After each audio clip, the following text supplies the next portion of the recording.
ଦେଖନ୍ତୁ ଏବେ ସବୁ କଥା ଇଆଡେ ସିଆଡେ କୁହାହଉଛି। ଆଜି ପର୍ଯ୍ୟନ୍ତ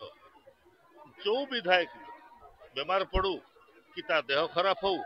କି ଆକ୍ସିଡେଣ୍ଟ ହଉ ବିଗତ 25-27 ବର୍ଷର ନବୀନ ବାବୁ ଯେତେବେଳଠୁ ଓଡ଼ିଶାର ଶାସନ ଭାର ନେଇଛନ୍ତି ସେ କଂଗ୍ରେସ ଦଳର ବିଧାୟକ ହେଇଥାଉ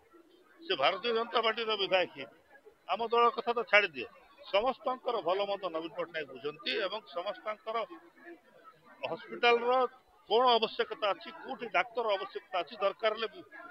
ସ୍ପେଶାଲ ଫ୍ଲାଇଟ୍ ଦେଇକରି ବି ଦିଲ୍ଲୀ ପଠାଇଛନ୍ତି ଅନେକ ଲୋକଙ୍କୁ ସେଟା ଭୁଲ କଥା ସେ କହୁଛନ୍ତି ସେ ଆମ ଦଳର ବିଧାୟକ ଥିଲେ ଆମ ଦଳର ବିଧାୟକକୁ ଆମେ କେମିତି ସମ୍ମାନ ଦେବୁନି ତାଙ୍କୁ ଦେଖିବା କେମିତି ଯିବୁନି ତାଙ୍କ ବିଷୟରେ କେମିତି ବୁଝୁନି ନବୀନ ବାବୁ ନିଜେ ବୁଝୁଥିଲେ ବାରମ୍ବାର ଫୋନ କରୁଥିଲେ ଆଲୋଚନା କରୁଥିଲେ ତାଙ୍କର ଦେହ କେମିତି ଅଛି ଡାକ୍ତରମାନଙ୍କ ସାଙ୍ଗରେ ଆଲୋଚନା କରୁଥିଲେ ଏବେ ଇଲେକ୍ସନ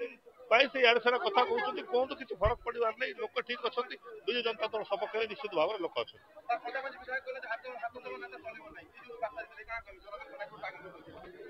ଶୁଣନ୍ତୁ ସେ ବି ତ ବାଇଚାନ୍ସ ବାଲା ନା ସେ କଣ ବିଧାୟକ ବୋଲି ସ୍ୱପ୍ନ ଦେଖିଥିଲେ ପୁଣି ନବୀନ ବାବୁ ସାଙ୍ଗେ ଲଢିକି ଏ ବାଇଚାନ୍ସ ବାଲା ମାନଙ୍କ କଥା ଆପଣ ପଚାରନ୍ତୁ ନାହିଁ ସେ କିଛି ନାହିଁ ସେମାନେ ଗୋଟେ ଥର ପାଇଁ ହେଇଛନ୍ତି କାଲି ତାଙ୍କ ସରକାର ଯଦି ନଥିବ ଆମର ସରକାର ସାଙ୍ଗେ ସାଙ୍ଗେ ଆସିବ ଇଲେକ୍ସନ ଯଦି ହବ ଆର ମାସରେ ବିଜୁ ଜନତା ଦଳ ପୁଚିକି ନେଇଯିବ ସେମାନେ ଡରୁଛନ୍ତି ଭଗବାନ ତାଙ୍କୁ ବିଧାୟକ ବନେଇଛନ୍ତି ଭଲରେ ରୁହନ୍ତୁ 5 ବର୍ଷ ମିଛ କଥା କହିବାର ଛାଡନ୍ତୁ ଧର୍ମ ଆଡେ ଯାଆନ୍ତୁ